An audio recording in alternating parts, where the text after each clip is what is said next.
سلام، عرض ادب خدمت همراهان عزیز. امیدوارم حالتون خوب باشه. شروع میکنیم تحلیل بازارهای مالی رو با دستیار ترید هوشمند. خب قبل از اینکه برنامه رو شروع بکنیم من ابتدا میخوام یک سوالی بپرسم. اینکه آیا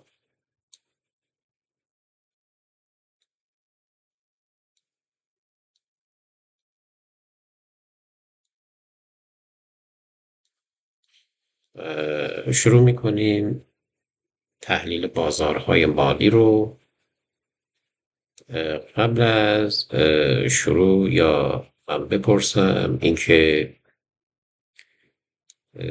گاهی ما میایم یک ارزی رو خرید میکنیم یا مثلا روی طلا سرمایه گذاری میکنیم، ناگهان میبینیم که جهت بازار عوض شده و اونی که پیش بینی کرده بودیم درست از آب در نیومد.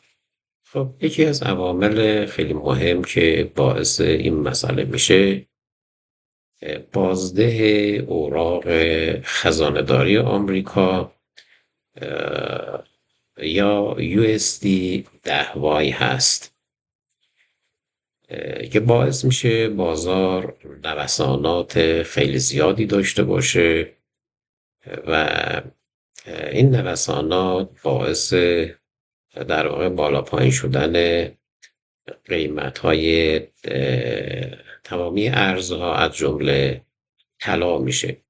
خب برای اینکه ببینیم تأثیر کلا اوراق خزانه‌داری آمریکا به چه شیوه هست، من ابتدا یک مثالی میزنم. فرض کنید خزانه‌داری آمریکا میاد یک اوراق 10 ساله رو منتشر میکنه به ارزش اسمی $1000 با سود $40 در سال. خب اگر بخوایم بازده این رو محاسبه کنیم، یعنی اگه به قیمت $1000 هم باشه، بازده هم میشه 4% در سال. خب اگر تقاضا بالا بره، یعنی اشخاص بخوان بیشتر از 1000 واحد رو خریداری بکنن، بر اثر افزایش تقاضا امکان داره قیمت این اوراق از $1000 مثلا به $1200 افزایش پیدا بکنه به خاطر تقاضای بیشتر هست. در اینجا خب چون سود افزایش پیدا نمیکنه برای همون 1200 واحد، در واقع همون بازده در واقع 4% هست یا همون $40 در سال هست. اگه بخوایم نرخ رو حساب کنیم، در اینجا امکان داره بازده برگرده برای اون مقدار بیشتری که بیشتر از 1000 واحد خریداری شده برسه به مثلا به 3%. یا برعکسش، اگر میزان تقاضا کم بشه و عرضه برای خرید اوراق در واقع بیشتر بشه، چون عرضه بیشتر هست امکان داره قیمت اون در واقع اوراق بیاد روی 900 در واقع دلار از $1000. در اینجا بازده چون افزایش پیدا میکنه، یعنی به خاطر نرخ ثابت $40 در سال، احتمال داره در واقع بازده بیاد روی در واقع 5%. بنابراین ما در اینجا باید دقت بکنیم ببینیم دقیقا تأثیر اوراق قرضه به چه شیوه هست. خدمتتون عرض کنم که اگر بالا رفتن US 10Y یا نرخ اوراق قرضه 10 ساله آمریکا بر اساس تقاضای بازار به خاطر اقتصاد قوی آمریکا و تورم کنترل شده باشه، در اینجا دلار تقویت میشه و تأثیر بسیار فراوانی در بازارهای مالی از جمله نفت، بیت کوین و همینطور طلا خواهد داشت. و یک مورد دیگه امکان داره بالا رفتن بازده بر اساس تقاضای بازار بر اثر ریسک بیشتر یا بدهی آمریکا باشه. در این حالت چون سرمایه‌گذارانی که روی اوراق قرضه سرمایه‌گذاری کردن به دلیل ریسک بیشتر تقاضای بازده بالا میکنند، در اینجا نه تنها دلار وارد در واقع بازار آمریکا نمیشه، تقویت نمیشه، بلکه دلار ضعیف میشه. پس در این وضعیت به خاطر بالا رفتن بازده نه تنها دلار رو تقویت نکرده، ضعیف هم میکنه. بنابراین در بازار تأثیر آن خیلی پایین خواهد بود. اما اینکه کسایی که میخوان رو اوراق قرضه سرمایه گذاری کنند دقیقا ببینم بازده به چه شیوه هست. باید بازده اول اندازه گیری بشه، اگر مغروم به صرفه شد سرمایه گذاری بشه. چطوری محاسبه میشه؟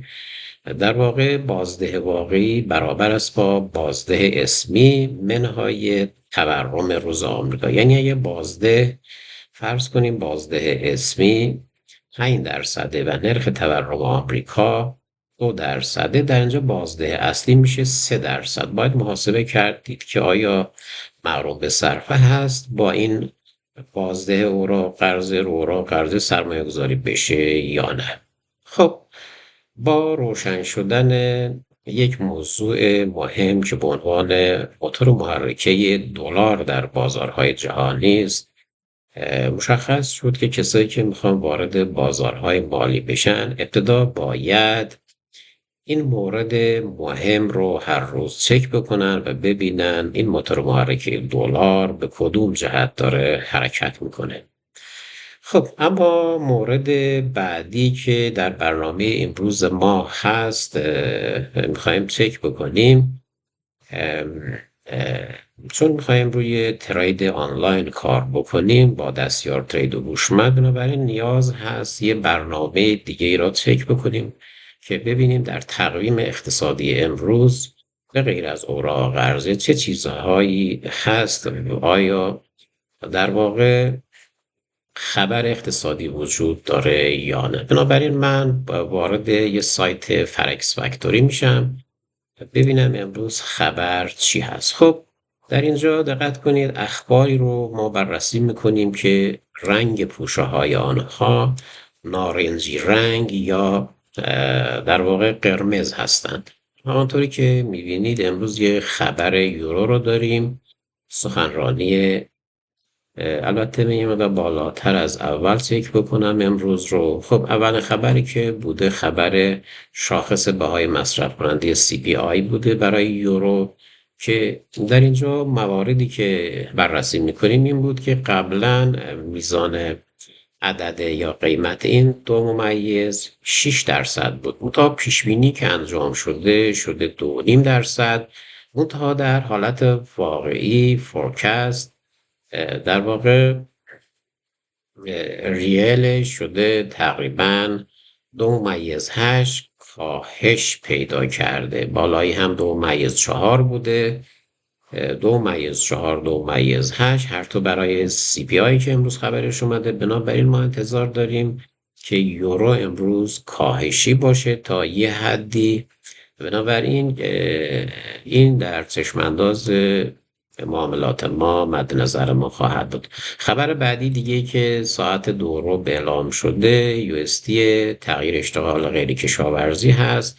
دوباره پیشبینی که شده بوده از 122 118 پیشبینی شده بوده، منتها اونی که به واقعیت پیوسته 98. اینجا ما منفی داریم یه قسمتی تقریبا تو USD.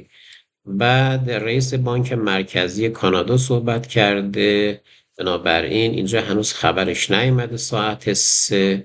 این هم احتمال داره تأثیری بر دلار کانادا داشته باشه. سخنرانی لاگارد رئیس بانک مرکزی اروپا قرار صحبت کنه ساعت 3، هنوز صحبت نتیجهش منتشر نشده خبرش. و فرماندار انگلیس صحبت کرده که میتونه تقویت یا تضعیفی در واقع ارز مورد نظر باشه. و همینطور USD سخنرانی رئیس فدرال رزرو هست، جوابش نیامده. اما مورد دیگه که ساعت 4 دوباره امروز خبر خیلی زیاد بوده، بنابراین سخنرانی لاگارد ساعت 4 منتشر شده دوباره نیامده. USD شاخص مدیران خرید رو داریم که کاهشی بوده، 53.8 پیش بینی شده بوده که از 54 شده 53.3. بنابراین اینجا هم احتمال اینکه دلار باز یه مقداری کاهشی باشه زیاده. قیمت‌های تولیدی USD رو داریم که دوباره کاهشی بوده. امروز کلا اخبار زیاد بوده ولی بیشتر حالت کاهشی بوده. یه خبر خیلی مهمی که هست، ساعت 9 ترامپ صحبت میکنه، این هم احتمال داره بازار رو تحت تاثیر قرار بده. خب پس از بررسی این بخش مهم، خب من البته عکس خودم رو باید یه مقدار بیارم پایین تر. من از اول باید جابجا میکردم که اخبار رو میدیدم ولی مهم نیست. به هر حال ادامه رو بریم روی تریدینگ ویو ببینیم به چه شیوه هست. خب در محیط تریدینگ ویو هستیم. دقت کنید ما قبل از هر چیزی من دستیار ترید هوشمند رو فعال میکنم و میرم در بخش تنظیمات، در قسمت جدول ها مالتی تایم فریم تیبل رو میارم. همینطور بخش فاندامنتال رو باز ببینیم اخباری که دستیار ترید هوشمند امروز اعلام میکنه به چه شیوه است. خب دقت کنید امروز اخبار رو بررسی کنیم. همانطوری که میبینید امروز USD 10 را من توضیح دادم که امروز نرخ اوراق قرضه به سمت در تایم فریم هفته‌ای به سمت بالا هست، در تایم فریم روزانه باز ریزینگ به سمت بالا، تایم فریم 4 ساعته امروز کلا نرخ بازده اوراق قرضه به سمت بالا هست. دلار رو DXY را میبینیم، DXY در واقع در تایم فریم هفتگی ترندش نزولی هست، در تایم فریم روزانه سودیه، در تایم فریم 4 ساعته هم سودیه. خب میزان ترس یا ریسک در بازار رو ما دیگه نگاه نمی کنیم، فقط من میگم نتیجه کلی رو ببینیم که ریسک در بازار امروز ریسک آن هست.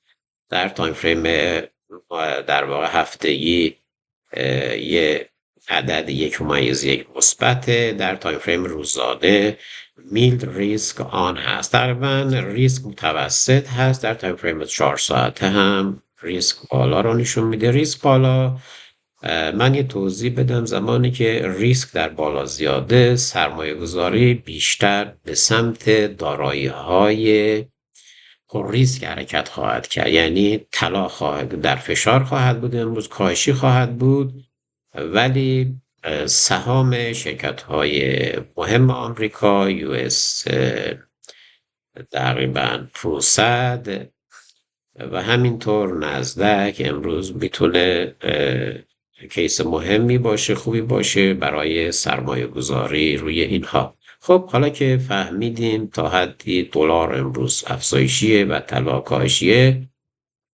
خب بریم در یک قسمت بعدی کارمون که بریم روی ترید آنلاین یا تحلیل آنلاین جفت ارزهای مهم. خب قبل از اینکه من شروع بکنم من یه قسمتی از دستیار ترید رو که مربوط به بخش در واقع حمایت مقاومت هست که موقعیت جدول رو در واقع بازار رو برای ما ملموس‌تر نشون میده و همینطور ابزاری به نام فیبوناچی که اینها رو من حال میکنم تا بازار رو بهتر داشته باشیم. خب همانطوری که میبینید من الان روی طلا تقریبا در تایم فریم روزانه قرار داریم. در تایم فریم روزانه بریم تایم فریم مالتی تایم فریم سیستم که در جلسه قبل مفصل صحبت کردیم.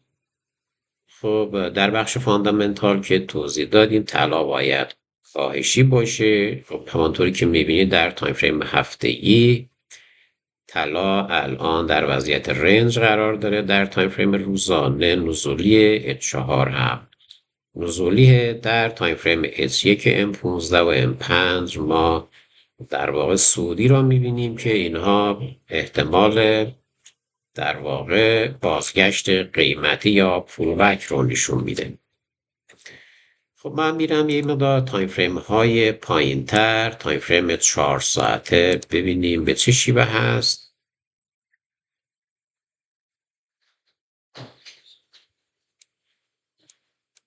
خب در تایم فریم 4 ساعته هم دیگه سیگنالی نداریم. دقت کنید ما امروز انتظار نداریم در طلا سیگنالی داشته باشیم، چرا که در زمانی سیگنال صادر میکنه که دستیار ترید که تایم فریم هفتگی روزانه 4 ساعته همجهت باشند و H1 نیز آن رو تایید کرد، سیگنال رو میتونیم انتظارش داشته باشیم. خب ما البته دیروز طلا رو بررسی کردیم سیگنالی نداشتیم. باز قبل از اینکه من دوباره رو جفت ارزهای دیگه کار کنیم بریم روی بیت کوین که دیروز بررسی کردیم نتیجهش ببینیم به چه شیوه هست. خب همانطوری که میبینید دیروز ما یه موقعیت هایی رو شناسایی کردیم که بر روی بیت کوین علامت گذاشته بودیم. همانطوری که میبینید در تایم فریم روزانه قیمت تا یه حدی درست پیش بینی شده، در تایم فریم 4 ساعت هم همینطور، ولی در تایم فریم های پایین تر ببینیم تو 1 ساعت تا کجا پیش بینی پیش رفته. تا 1 ساعت هم تا یه حدی پایین تر اومده، ولی در تایم فریم های پایین تر که علامت گذاشته بودیم 15 دقیقه تقریبا در 15 دقیقه اومده تارگت اول رو زده، دوباره برگشته بالا. در تایم فریم 1 دقیقه فکر میکنم علامت نذاشته بودیم، بنابراین الان میبینیم که تقریبا طلا هنوز در وضعیتی هست کسایی که پوزیشن باز کرده بودن هنوز بازار داره برمیگرده. یه مطلب مهم دیگه که امروز میخوایم اضافه کنیم این هست که من که امروز حمایت مقاومت را مشخص کردم، اگه قرار هست که ما پوزیشنی بگیریم این اهداف قیمتی رو میتونیم TP های مختلفی رو معرفی کنیم. خب یه مورد دیگه که دوباره دیروز بررسی کرده بودیم در واقع جفت ارز یادم باشه USD CAD بود که USD CAD رو بررسی کردیم تو تایم فریم روزانه. من یادم سیگنالی رو در واقع گرفته بودیم که در تایم فریم روزانه همانطوری که میبینید هنوز بازار در وضعیتی هست که صعودی هست. مالتی تایم فریم سیستم هم همه رو چک نشون داده روزانه، ولی الان ببینید سیگنالی صادر نشده، یعنی ولی صعودیه، ولی در حالت فعلی ما سیگنالی روی مشاهده نمی‌کنیم، در وضعیت ویت قرار داریم، منتظره که سیگنال رو دوباره در این نقطه‌ای که الان قیمت قرار داره صادر بکنه. ولی بریم تایم فریم های پایین تر 4 ساعتن. دیروز در اینجا ما سیگنالی رو گذاشته بودیم. خب در تایم فریم 4 ساعته همانطوری که میبینیم اگه بخوایم دقیق تر بزرگتر دیده بشه در تایم فریم 4 ساعته این بوده که بازار برگشته. خب دلیل این که دقت کنید بازار گاهی در یه سری جفت ارزهایی برمیگرده میزنه. البته در هر بازاری احتمال این که بازار برگرده به سمت استاپ بخوره به جای اینکه به سمت TP بخوره. ما در جلسه قبل هم اشاره کردیم که هیچ نوع تمامی پیش بینی های ما بر اساس شواهد و احتمالات هست و هیچ نوع ربات یا تحلیلگری نمیتونه 100% پیش بینی بکنه که در واقع بازار تحت تاثیر عوامل مختلفی قرار داره. گفتیم که حتی امکان داره یک خبر کوچک بازار رو بیاد عوض کنه. ولی در تایم فریم روزانه همون USD کدی که دیروز گرفتیم هنوز بازار به سمت سودی هست، یعنی بازار هنوز نیامده که در واقع استاپ رو بزنه. خب مسئله بعدی فکر میکنم دیروز دلار رو بررسی کردیم. اگر من پیدا بکنم دلار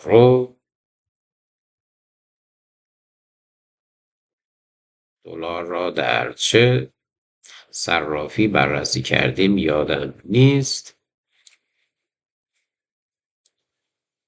USD، یورو USD،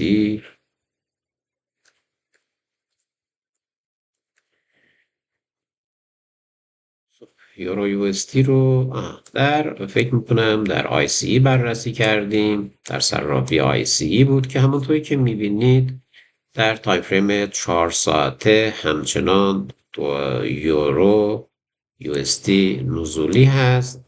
اگر در مالتی تایم فریم سیستم هم نگاه بکنیم در کلن تایید شده به غیر از تایم فریم هفتگی و در تایم فریم های M15 M5 M1 تایید کرده. یعنی من اگر برم تایم فریم های پایین تر یه بار بریم 1 ساعته ببینیم سیگنالی رو اینجا امروز مشاهده میکنیم. خب در وضعیت ویت قرار داره، هنوز سیگنال تایید نشده. در تایم فریم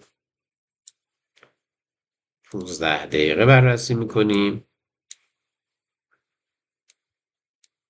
خب اینجا هم هنوز سیگنالی رو مشاهده نکردیم، باید منتظر بمونیم تا سیگنال صادر بشه. در تایم فریم 5 دقیقه هم یه بار چک میکنیم. خب در وضعیت ویت قرار داره در 5 دقیقه هم، بنابراین باید منتظر بمونیم تا دستیار ترید با توجه به الگوریتمی که داره، یعنی هم علاوه بر این که این جهت‌های تایم فریم ها تایید کنه باید ADX یا قدرت بازار، روند بازار هم تایید بکنه، همینطور حجم هم تایید بکنه. بریم روی جفت ارزهای دیگه امروز ببینیم که آیا میتونیم سیگنالی رو شناسایی کنیم با استفاده از دستیار ترید. خب من میرم یه جفت ارز دیگه، جفت ارزهایی که دیگه رو بررسی کنیم. خب برای این کار بریم روی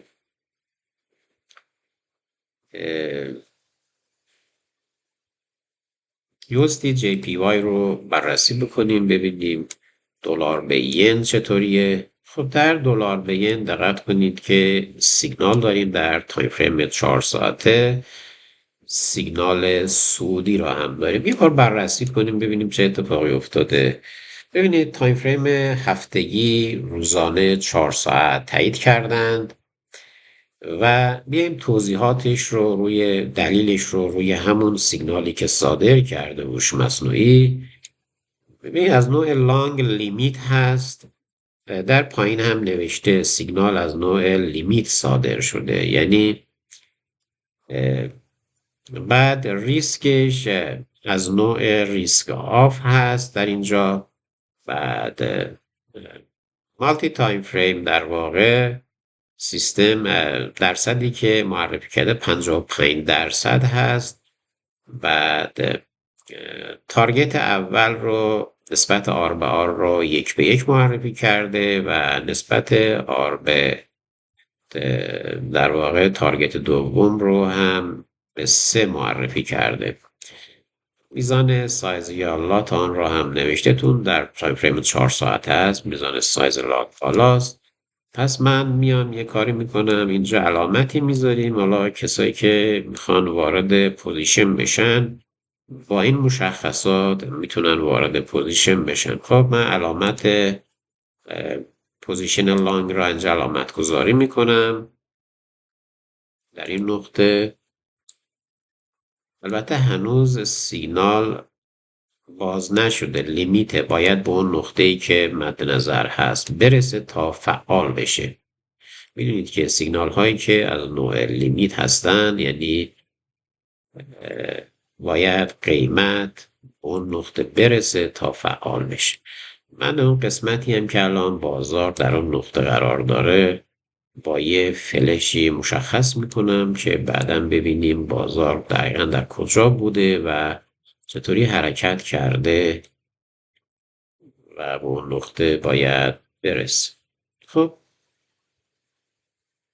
اما بریم یه تایم فریم پایین تر روی USD/JPY دقیق تر بشیم. در تایم فریم 1 ساعته نگاه کنید بازار پایین تره، باید برگرده به سمت بالا.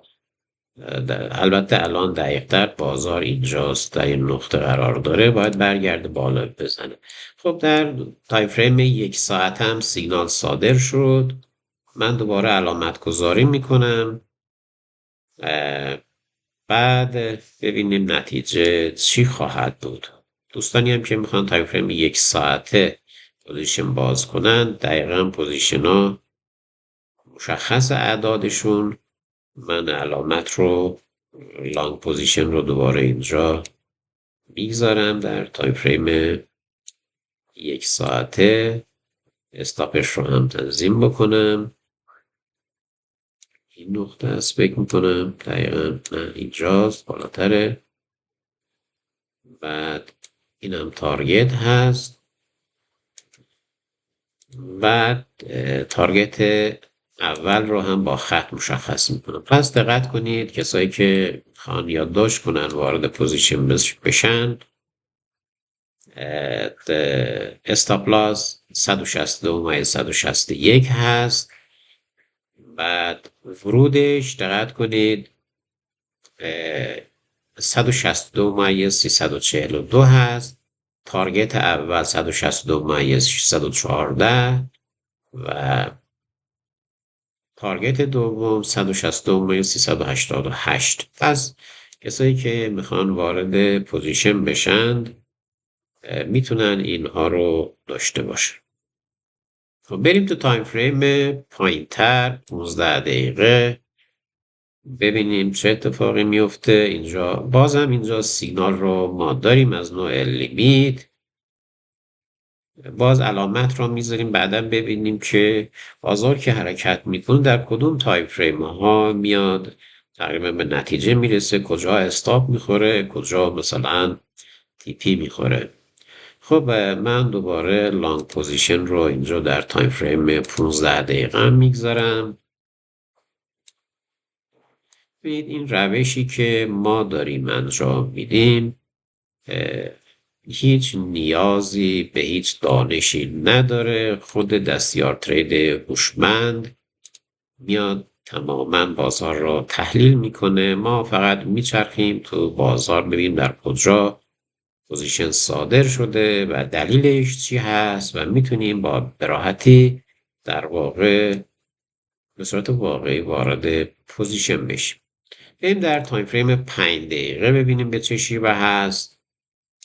در تایم فریم 5 دقیقه دقت کنید بازار چقدر قشنگ اینجا داره برگشته، با قدرت هم داره برمیگرده بالا. در تایم فریم 5 دقیقه فعلا صادر نشده، باید منتظر باشیم. کسایی که میخوان در 5 دقیقه وارد معامله بشن، خب کسایی که میزان اکانت بالانسشون پایین تر هست میتونن در تایم فریم های پایین تر هم وارد پوزیشن بشن. ولی خطر تایم فریم های پایین تر این هست که احتمال داره بازار برگرده در هنگام بازگشت و استاپ رو بزنه زیاد هست. میبینید که بازار هیچ موقع به سمت یک طرفه به صورت شارپی حرکت نمیکنه. معمولا به صورت یک روند صعودی یا نزولی میده و یک استراحتی میکنه، به صورتی حرکت میکنه که اگر در واقع یه مقدار دقت نکنیم در تایم فریم های پایین تر خوردن استاپ زیاده. ولی معمولا بهترین تایم فریمی که برای ورود به بازار، برای باز کردن پوزیشن این هست که تایم فریم 4 ساعته نهایت 1 ساعته را به مد نظر قرار بدیم، چون در قیمت های تایم فریم های پایین تر ریسک بالا هست. اما ما الان دقت کنید در تایم فریم مثلا 15 دقیقه که الان اینجا ما مشخص کردیم تی پی و SLش رو، اگه بخوایم اهداف در تایم فریم 15 دقیقه مثلا ما دو تا اهداف تی پی 1 داشتیم، تی پی 2 داشتیم. ببینید زمانی که ما میایم در تایم فریم مثلا 5 دقیقه، شما میتونید اهداف دیگه ای رو الان اینجا تعریف کنید. همینجا مثلا باز کنید، یه مقدار استاپتون رو بذارید پایین تر، تارگت اولتون رو بر اساس این جدولی که فیبوناچی اینجا هست تایید میکنه برید جلو. مثلا یه تارگت اولتون اینجا باشه، این خط باشه عدد 162 456 باشه و تارگت بعدی باشه 162 متر 490، بعدی 162 متر 405. همونطوری مرحله برید بالا و مدیریت ریسک رو انجام بدید. خوبی این روش چیه؟ زمانی که شما در تایم فریم های پایین تر بیایید در واقع اهداف کوچکتر رو تعیین کنید برای پوزیشنی که در تایم فریم بالا وارد شدید، بهترین موقعیت های بخش مدیریت ریسک رو میتونید انجام بدید تا بتونید در واقع سودتون رو ذخیره بکنید. خب امروز USD JPY خوب بود. ما معمولا در 3 تا 4 تا تایم فریم در واقع پوزیشن رو شناسایی کردیم. بریم یک مورد دیگه که ببینیم چی هست. خب میریم دوباره USD پوند رو بررسی کنیم، USD GBP رو بررسی کنیم.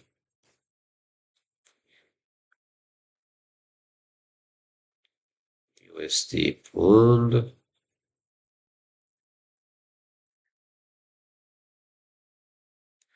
بله GBP USD رو داریم. GBP USD انتظار داریم که ببینیم به چه شیوه هست. البته این رو من قبلا این همونی نیست که ما فکر میکنم بررسی کردیم. دیروز اصلا اینو بررسی نکردیم. امروز هم میبینیم که همچنین انتظار سیگنال رو نداریم، چون مالتی تایم فریم سیستم به ما میگه که تایم فریم هفتگی با تایم فریم دی 4 و اد 4 و اینها با هم هماهنگی نیست. ببینید چقدر به طور عنوان یک مونیتورینگ یا چشم در واقع بازار میاد به ما میگه که شما اصلا وقتت رو اینجا تلف نکن برای سیگنال گیری. بنابراین راحت رد میشیم میریم در عرض مثلا چند ثانیه میفهمیم که اینجا سیگنالی نیست، باید ازش رد بشیم. خب بریم روی بیت کوین رو که دیروز بررسی کردیم. حالا من مد نظرم این هست که بریم روی USD مثلا اتریوم بررسی کنیم ببینیم به چه شیوه هست.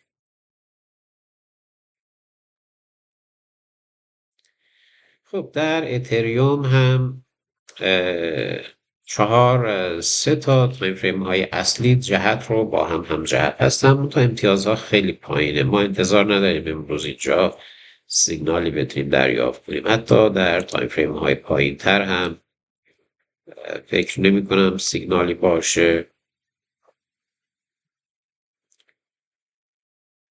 بله، انتظاری نیست اینجا سیگنالی صادر بشه، چون اگه قرار سیگنال صادر بشه در وضعیت وید باید H1 آنها را تایید کنه. بعد H1 اینها تایم فریم های باقی مهم هستند که اگه در جهت اونها باشه سیگنال از نوع مارکت رو صادر خواهد کرد، اگر در خلاف جهت باشه از نوع لیمیت رو صادر خواهد کرد.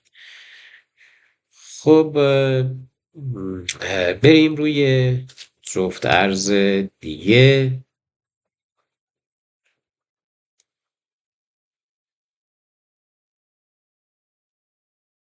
یوروکد رو بررسی کنیم ببینیم به چه شیوه هست.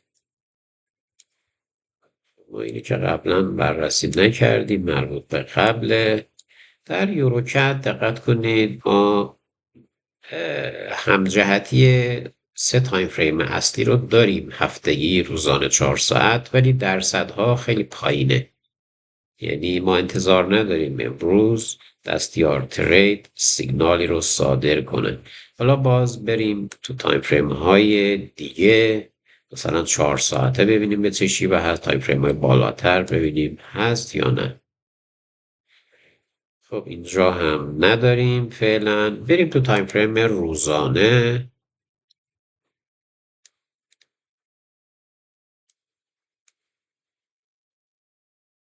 بله، در تایم فریم روزانه ببینید سیگنال صادر شده و سیگنال که صادر شده در تایم فریم روزانه، اما درصدهایی رو که ما در تایم فریم 4 ساعت در تایم فریم H1 تایید شده، یعنی سیگنال در تایم فریم H1 نقطه اینتریمون رو میتونیم در H1 تنظیم. یعنی چی نقطه اینتری؟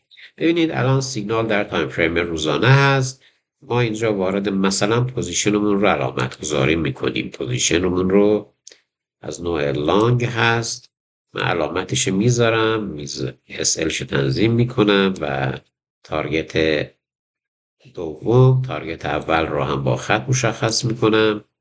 اما اگر میخوام وارد معامله بشم، برم روی نقطه ورودم رو توی تایم فریم H1 بذارم. چرا تایم فریم H1 بگذاریم؟ دلیلش این هست که در تایم فریم H1 ما میتونیم نقطه ورود دقیق تری داشته باشیم و نقطه ورود دقیق تر یعنی اینکه میزان SLی که حد ضرری که بتونیم تعیین کنیم با کمترین مقدار اینجا میتونیم تعیینش کنیم، در واقع تنظیمش کنیم. الان ببینید شما در نظر بگیرید که در تایم فریم روزانه ما علامت گذاری کردیم، تقریبا SL ما الان اینجاست، استاپ ما اینجاست، ولی ما منتظر باید بمونیم که در تایم فریم H1 بیاد دوباره پوزیشن رو صادر کنه، بعد ما بیاییم SLش رو بر اساس اون تعیین کنیم. یعنی بیاییم SLمون رو بکشیم ببریم بالاتر. البته الان یک مسئله خیلی مهمی که حالا به غیر از حتی صدور سیگنال، این جدولی که الان میبینید مال حمایت مقاومتی که در تایم فریم H1 ترسیم شده، این به من میگه که بازار اگه نهایت بخواد بیاد برگرده دیگه از این پایین تر نمیاد، از این نقطه پایین تر نمیاد. یعنی اینکه من اگر بخوام، چون روزهای قبلم ببینید نتونسته این سطح رو بشکنه، من میام دقیقاً SLم رو اینقدر تغییر میدم. ببین خیلی مهم بوده. یعنی علاوه بر این که دستیار ترید داره مشخصات سیگنال رو در تایم فریم های بالاتر صادر میکنه، با استفاده از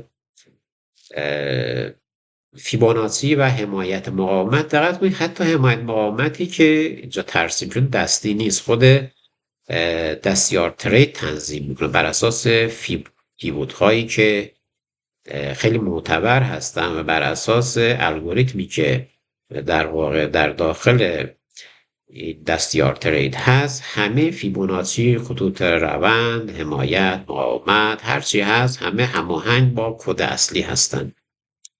یعنی الان اگه این نقطه حمایت در تایم فریم 4 ساعته هست، این در واقع در همه تایم فریم ها هماهنگه، همسان در واقع سازگاری داره. پس اینجا ما تونستیم دقیقا بیاییم در تایم فریم H1 در استاپلاسمون رو کمترش کنیم که اگر نهایت در واقع میزان استاپلاس به حد ضررهامون مقدار عدد بزرگی باشه. خب در تایم فریم بیام من پایین تر ببینم سیگنالی اینجا مشاهده میکنیم یا نه، یا در وضعیت ویت قرار داریم، منتظریم در واقع در این ناحیه. هنوز سیگنال صادر نشده. 5 دقیقه هم همینطوره، سیگنالی را مشاهده نمی کنیم. البته مشاهده نمی کنیم یعنی اینکه عدد باید در واقع عددی که در واقع سیستم دستیار ترید انتظار داره باید به اون نقطه برسه، یعنی حجم همراه باشه، ADEs قدرت روند باشه، مجموع امتیازها باشند، مجموع امتیازهای سیگنال ها همه باشه، نوع سیگنال حتما باید مشخص بشه در کدوم قسمت نوع سیگنال همه اینا امتیاز بندی دارن تا اون شرایط برقرار نشه تایم در واقع سیگنال صادر نمی. ببینید که داشتن یه چنین دستیار تریدی چقدر به ما کمک میکنه که ما بتونیم بازار رو پیش بینی بکنیم. خب الان میبینید چقدر بازار فاندامنتال هم تأثیر داره حتی در سیگنال ها. دقیقاً به عنوان یه چشم دوم بازار ما بازار رو آنلاین چک میکنیم ببینیم آیا سیگنالی هست یا نیست. خب این هم مربوط به پوزیشن یوروکد بود که امروز بررسی کردیم. پس امروز یوروکد رو بررسی کردیم، USD JPY رو بررسی کردیم. روی USD JPY خیلی تاکید کردیم چون در همه تقریبا تایم فریم ها اکثرا سیگنالی صادر شد. بریم روی یک جفت ارز دیگه ببینیم آیا میتونیم موقعیت سیگنالی رو شناسایی کنیم یا نه. خب طلا را من یه بار دیگه فقط نگاه کنم ببینم طلا در چه وضعیتی قرار داره. طلا همچنان سیگنالی را نداریم در تایم فریم 4. امکان داره ما بریم در تایم فریم مثلا روزانه سیگنالی را داشته باشیم، ولی خب باید ببینیم. نه اینجا مثلا نداریم، هیچ سیگنال خاصی نداریم. خیلی بازار به سمت رنج هست. در تایم فریم هفته‌ای، در تایم فریم 4 ساعت هم رنج و تایم فریم روزانه یه مقدار 60% رنج در واقع نزولی رو نشون میده. خب برگردیم روی تایم فریم 4 ساعته، بریم یک جفت ارز دیگه ای رو بررسی کنیم. بریم روی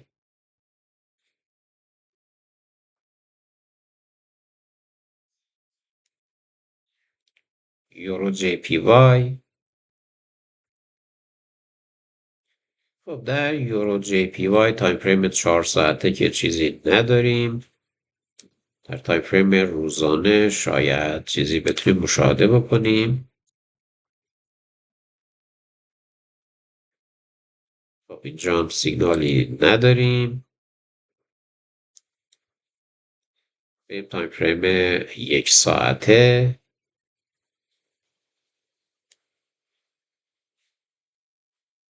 در وضعیت ویت قرار داره، یعنی هنوز شرایط صدور سیگنال صادر نشده. بنابراین اگر بخوایم روی این جفت ارز در واقع بمونیم باید منتظر باشیم. بریم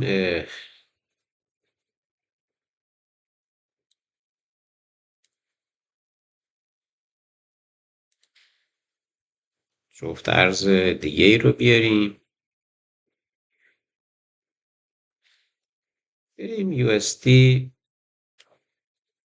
NZD رو بررسی کنیم، ببینیم یورو NZD رو بررسی کنیم در تایم فریم 4 ساعته.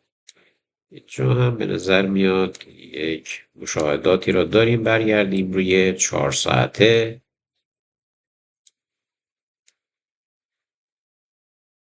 تو 4 ساعتم هنوز سیگنال صادر نشده. منتها امتیازها نشون میده که سه تایم فریم اصلی در یک جهت بالا هستن. تایم فریم H1 تایید نکرده. ببینید H1 چون تایید نکرده سیگنال هنوز صادر نشده. تایم فریم M5 یه تاییدیه داریم. من برم M5 ببینم اونجا سیگنال میبینیم یا نه. بله اینجا هم نداریم، در وضعیت ویت قرار داره. باید منتظر باشیم که تقریبا این بره برگرده در یا اگه شرایط مهیا بشه یا لیمیت رو صادر کنه، چون قیمت به سمت پایین M1 تایید شده 50%. منتها اگر بخواد اون شرایط صدور سیگنال باشه باید تمامی شرایط مهیا باشه سیگنال لیمیت را صادر کنه، چون همجهت با تایم فریم های اصلی نیست. ولی این هم مستلزم این است که اول H1 اینها را تایید کنه بعد این تایید کنه. پس بنابراین اینجا انتظار فعلا سیگنالی را نداریم. تایم فریم رو عوض کنیم، بریم روی 4 ساعته.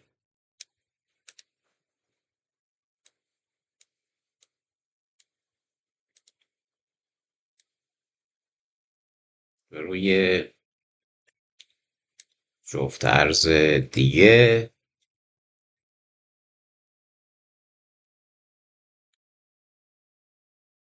من USD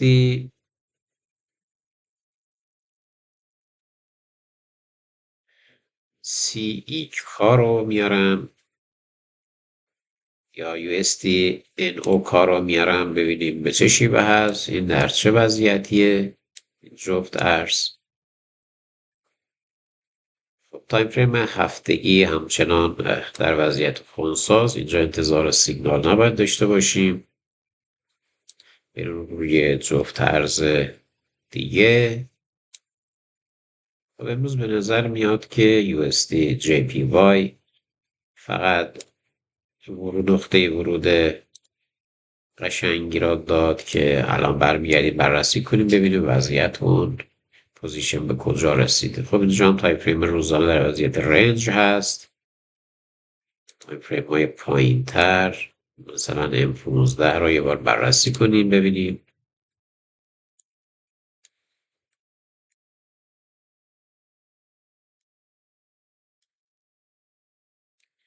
دقت کنید چون یک شرط برقرار نیست، نه تنها یک شرط، تایم فریم هفتگی، روزانه، اینهایی که نزولی هست در وضعیت رنج H4 وضعیت صعودی، بنابراین اون شرط ما برقرار نمیشه، یعنی همسویه سه تایم فریم اصلی نیست، بنابراین اینجا انتظار سیگنال نیست. خب یک موضوع دیگه که میخوایم بررسی کنیم یک جفت ارزی رو در بازار آتی بررسی کنیم ببینیم آیا این دستیار ترید ما در بازار آتی یا بازار فیوچرز به چه شیوه کار میکنه. برای این کار من یک جفت ارز طلا را در بازار فیوچرز میارم. نویسم USD XIU USDT. خب من این جفت ارز XIU USDT را در بای بیت فرق نمیکنه یا در هر کدوم بررسی میکنیم در یکی از صرافی ها ببینیم سیگنالی را داریم. پس ببینید یکی از مزایای این در واقع دستیار ترید هم در بازار فارکس کار میکنه، هم در بازار فیوچرز کار میکنه، هم در بازار استاک یا سهام کار میکنه. الان میبینید در بازار فیوچرز کسی بخواد تو بازار فیوچرز اینجا سیگنال بگیره، خب میاد دقیقا تحلیل کرده اینجا تایم فریم هفته‌ای، همچنان در وضعیت رنج قرار داره، در تایم فریم روزانه 4 ساعت نزولی هست و H1 و تا M1 در خلاف جهت هستند، یعنی در وضعیتی هستند که باید برن برگرد، در وضعیت پول بک قرار دارند. من اگر بیام یه مقدار در تایم فریم های، اگر بخوام اینجا سیگنال بگیرم، دقت کنید نه اینکه ما نمیتونیم بگیریم، مثلا من میخوام یه سیگنال اضطراری بگیرم، ببینید این سیگنال اضطراریه، منتها ما روی این سیگنال نمیتونیم حساب کنیم، چون شرایطی که برای ورود به یک پوزیشن هست باید در وضعیت ایمرجنسی ما نباید وارد بازار بشیم، باید تمامی شرایط بازار، تایم فریم ها دقت کنید همجهت باشن، درصدشون شرایطشون مهیا باشه، حجم تایید کنه، قدرت روند تایید بشه و در یکی از پلن های سیگنالی که در کدی که در داخل این الگوریتم این طراحی شده باید یکی اوکی بده، در صورتی که اینجا با حداقل شرایط داره سیگنال رو صادر کنه، بنابراین ما نمیخوایم با این وضعیت وارد پوزیشن بشیم، باید شرایط مهیا باشه. یکی از شرایط دیگه که من میتونم تغییر بدم، یه مقدار دوباره سبکترش کنم که البته از اون سیگنال بالا قوی تر است، میام من مالتی تایم فریم در واقع استراتژی رو امتیازش بیارم از 55% مثلا میام رو 40%. خب باز ما نمیتونیم به این سیگنالی که صادر میکنه اعتماد داشته باشیم، بنابراین یا من میتونم اصلا شرط همسویی تایم فریم هفتگی روزانه 4 ساعته رو هم نقض کنم، بگم اصلا اینا با هم همجهت هم نبودن سیگنال صادر کنه، ولی اون سیگنال دیگه مطمئن نیست، اون سیگنال امکان داره خب به زودی بازار در جهتی که شما سیگنال میگیرید برگرده و استاپ رو بزنه. بنابراین ما اون حداقلی‌هایی که شرایطی که باید در بازار حاکم باشه باید داشته باشیم که بتونیم به سیگنالمون اعتماد داشته باشیم و وارد بازار ریل بشیم. خب در وضعیت دقت کنید، حالا اگه نمیدونم دوستان کسی هست که سوالی رو اگه کسی هست مطرح کنه، نمیدونم کسی هست یا نه، من یه پیامی میفرستم.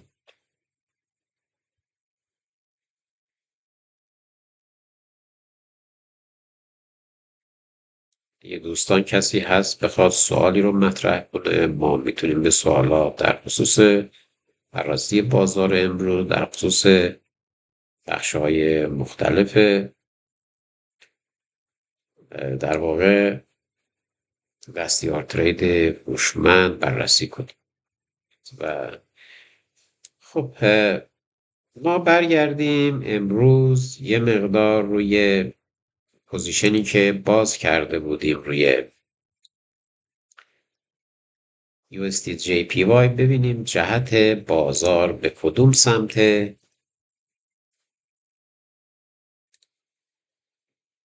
پوزیشن هایی که شناسایی کرده بودیم، خب در تایم فریم 4 ساعته رو داریم، دقت کنید اینجا فعلا بازار یک کندل بزرگی زده، تقریبا در تایم فریم 4 ساعته هنوز استاپ نخورده.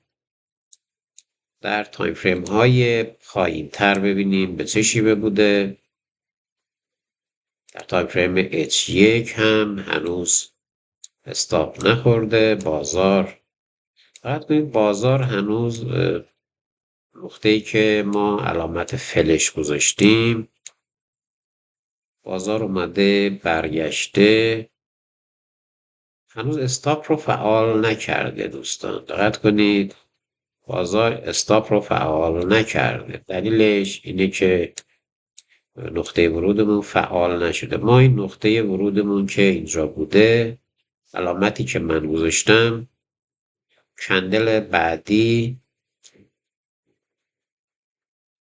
اومده این تایم فریمی که الان هستیم، تایم فریم 1 ساعته رو هنوز این تایم فریم اگه باشه، این پلن باشه، هنوز فعال نکرده. ببینید دقیقاً اینجا بوده، این نقطه بوده، یعنی احتمالاً یا اومده اینو فعال کرده، البته اومده اینو فعال کرده برگشته بالا، و در تایم فریم S1 رو فعال کرده رفته برگشته بالا.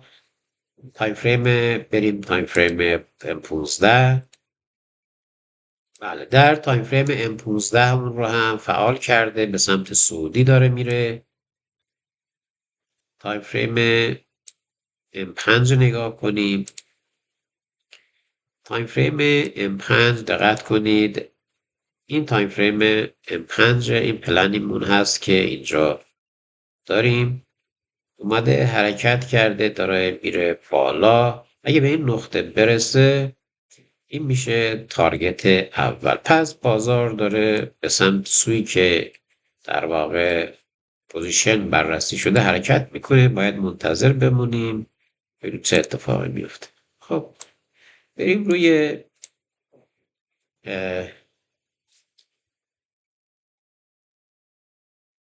پوزیشنی که امروز بررسی کردیم. دوباره هنوز باز بود. چی بود؟ یکی بیت کوین رو ما بررسی کرده بودیم که BTC و USDT دیروز بررسی کرده بودیم. امروز ببینید در چه وضعیه. امروز ببینید هنوز پوزیشن دیروزمون هستش، بازار داره حرکت میکنه به سمت بالا. برگردیم در تایم فریم 15 دقیقه ببینیم چیکار کرده. در تایم فریم 15 دقیقه که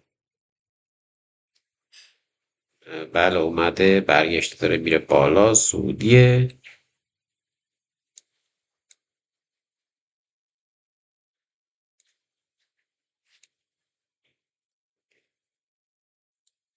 به سمت در واقع استاپ داره حرکت کنه BTC، چون دیروز در خلاف جهت ما گرفته بودیم. البته بله دیروز چون استاپ لاسامون موقع اینجا خط گذاشتم نزولی بوده که امروز صعودی شده. البته در تایم فریم های بالاتر استاپ نخورده، در تایم فریم های پایین تر هست. مثلا در تایم فریم 1 ساعته اگه نگاه کنیم،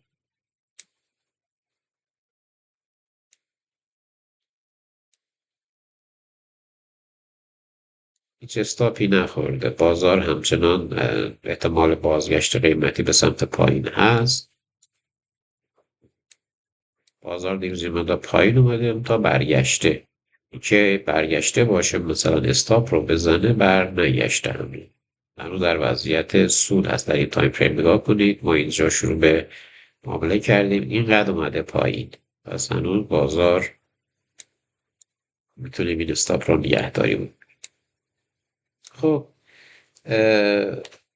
اما در مورد مسائلی که امروز مطرح کردیم من عرض کنم اینکه این روال کاری هست که ما هر روز ساعت 6 عصر که اخبار سشن معاملاتی لندن تقریبا تموم میشه و میشه یواش یواش رو بازار وارد شد. همیشه هر روز در این ساعت ما لایو بررسی بازار رو خواهیم داشت. خب اگر دوستان با ما همراه بودند و امروز جلسه مفید بود، حتما کانال را لایک کنید، سابسکرایب کنید، به دوستانتون ارسال کنید و فردا هم در همین ساعت 6 شروع بازار را خواهیم داشت.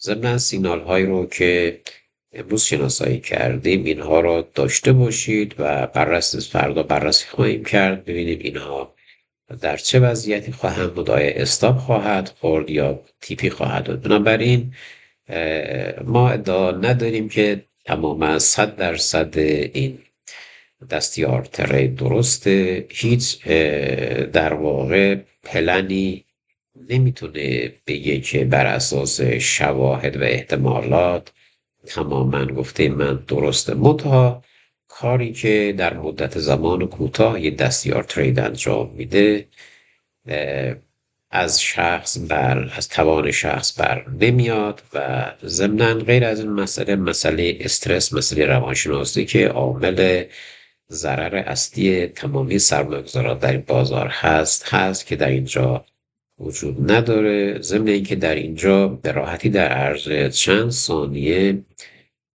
تمامی مشخصات سیگنال صادر میشه، بعد مدیریت ریسک، مدیریت سرمایه، همه اینها به وسیله دستیار ترید انجام میشه. خب حالا دوستانی که میخوان این رو در روی چارت خودشون داشته باشن حتما به ایمیلی که ما گذاشتیم پیام بدید. خب تا جلسه آینده، خدا نگهدار.